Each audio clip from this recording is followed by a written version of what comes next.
बहुत समय पहले की बात है। एक घना जंगल था जिसमें तरह तरह के जानवर रहते थे। इस जंगल का राजा शेर था, जिसे सभी जानवर बहुत डरते थे। शेर बहुत ताकतवर था और उसे जंगल में सबसे शक्तिशाली जानवर माना जाता था।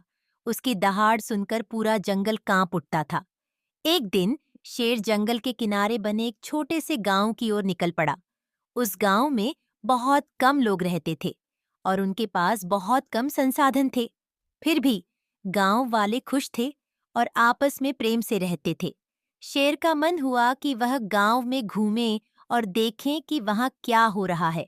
गांव के पास एक छोटा सा बच्चा रहता था जिसका नाम मोहन था। मोहन बहुत ही चंचल और निडर बच्चा था। उसे कभी किसी चीज से डर नहीं लगता था। उसके माता पिता हमेशा उसे जंगल से दूर रहने की हिदायत देते थे, लेकिन मोहन हमेशा जिद करता कि वह जंगल में जाकर वहां के जानवरों को देखेगा। उसकी माँ ने कई बार समझाया, बेटा, जंगल में शेर है, अगर वह मिल गया तो क्या होगा? लेकिन मोहन हर बार हंसते हुए कहता, माँ, शेर मुझसे क्यों डराएगा? मैं तो छोटा बच्चा हूँ। एक दिन जब मोहन खेलते खेलते गांव से दूर निकल गया, तो उसे पता ही नहीं चला कि वह कब जंगल के भीतर चला आया। वहां एक बड़ा पेड़ था जिसकी छांव में बैठकर वह खेलने लगा। तभी अचानक मोहन ने झाड़ियों में कुछ हरकत सुनी। उसने देखा कि शेर धीरे धीरे उसकी ओर बढ़ रहा था। शेर की बड़ी बड़ी आंखें और तेज पंजे देखकर कोई भी डर से कांप उठे, पर मोहन बिल्कुल नहीं डरा। शेर उसके पास आकर उसे गौर से देखने लगा। मोहन ने बड़ी मासूमियत से शेर से पूछा, तुम कौन हो और तुम मेरे पीछे क्यों आ रहे हो? शेर यह सुनकर चौंक गया। उसने सोचा, ये छोटा बच्चा मुझसे डर क्यों नहीं रहा? शेर ने गंभीर आवाज में कहा, मैं जंगल का राजा हूं और तुम मेरे जंगल में आकर खेल रहे हो। क्या तुम्हें पता नहीं कि मैं शेर हूं? मोहन ने हंसते हुए जवाब दिया, अरे मुझे तो पता है कि तुम शेर हो, पर तुम राजा हो तो क्या हूं? तुम्हें मुझसे डरने की क्या जरूरत है? शेर ने हैरानी से पूछा, मैं तुमसे क्यों डरूं? मैं तो जंगल का सबसे ताकतवर जानवर हूं। मोहन ने मासूमियत से कहा, देखो शेर भाई, तुम राजा हो, मैं मानता हूं, पर अगर तुम मुझसे दोस्ती करोगे तो तुम्हें कोई डर नहीं होगा। मैं तुम्हारे साथ खेलूंगा और हम दोनों मजे करेंगे। शेर पहले तो हंसा, लेकिन फिर उसने सोचा, यह बच्चा तो बड़ा निडर है और उसमें कुछ खास है। शायद इसे नुकसान पहुंचाना ठीक नहीं होगा। शेर ने मोहन की बात मान ली और कहा, ठीक है, मैं तुम्हारा दोस्त बनूंगा। इसके बाद शेर और मोहन जंगल में साथ खेलने लगे।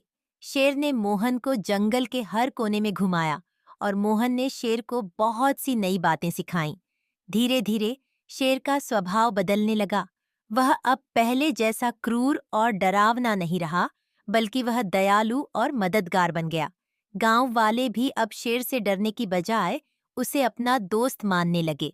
एक दिन गांव में एक बड़ा संकट आया। एक भालू ने गांव में घुसकर किसानों की फसलें बर्बाद करना शुरू कर दिया। गांव के लोग भालू से बहुत डर गए और उन्होंने अपने अपने घरों में बंद होने का फैसला किया। लेकिन मोहन ने सोचा, मुझे अपने गांव की रक्षा करनी होगी। मोहन शेर के पास गया और उसे पूरे मामले के बारे में बताया। उसने कहा, शेर भाई, हमें भालू से अपने गांव की रक्षा करनी होगी। क्या तुम मेरी मदद करोगे? शेर ने मोहन की बात सुनी और कहा, बिल्कुल, मैं तुम्हारे गांव की रक्षा करूंगा। तुम मुझे बस बताओ कि हमें क्या करना है। अगले दिन जब भालू गांव में फिर से आया, शेर ने उसका सामना किया।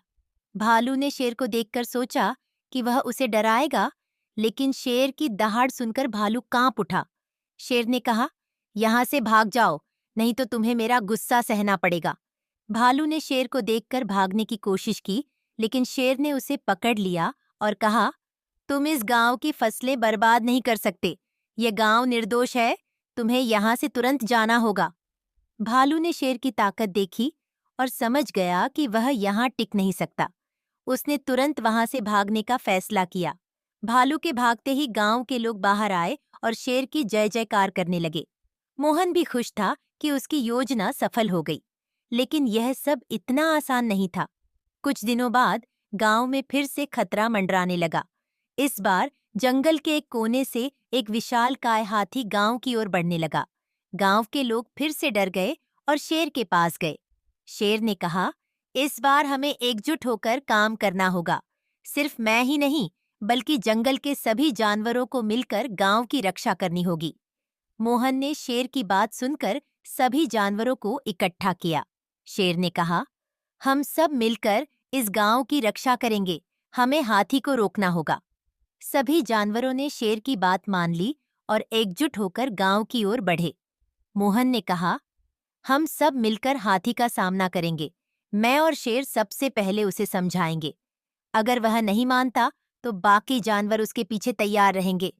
जब हाथी गांव के पास पहुंचा तो शेर ने कहा, तुम इस गांव को नुकसान नहीं पहुंचा सकते।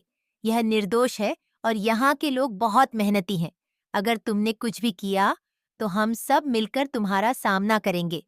हाथी ने शेर की ताकत देखी, लेकिन उसने सोचा कि वह सभी जानवरों से बड़ा है और डराने की कोशिश की। लेकिन तभी मोहन और अन्य जानवरों ने एकजुट होकर दहाड़ लगाई और हाथी को अपनी संख्या दिखाने लगे। हाथी ने समझा कि अगर वह हमला करता है तो उसे बहुत नुकसान होगा। हाथी ने सोचा और आखिरकार उसने गांव को नुकसान पहुंचाने का विचार छोड़ दिया। उसने कहा, ठीक है, मैं यहाँ से चला जाऊंगा, लेकिन मैं वादा करता हूँ कि मैं फिर कभी नहीं आऊंगा। गांव वाले और जानवर सभी मिलकर खुशी से नाचने लगे। उन्होंने एक बड़े उत्सव का आयोजन किया जिसमें सभी जानवरों ने हिस्सा लिया। मोहन ने शेर और सभी जानवरों को धन्यवाद दिया और कहा, हमारी एकता ने ही हमें सुरक्षित रखा। जब हम सब मिलकर काम करते हैं तो कोई भी ताकत हमें नहीं हरा सकती।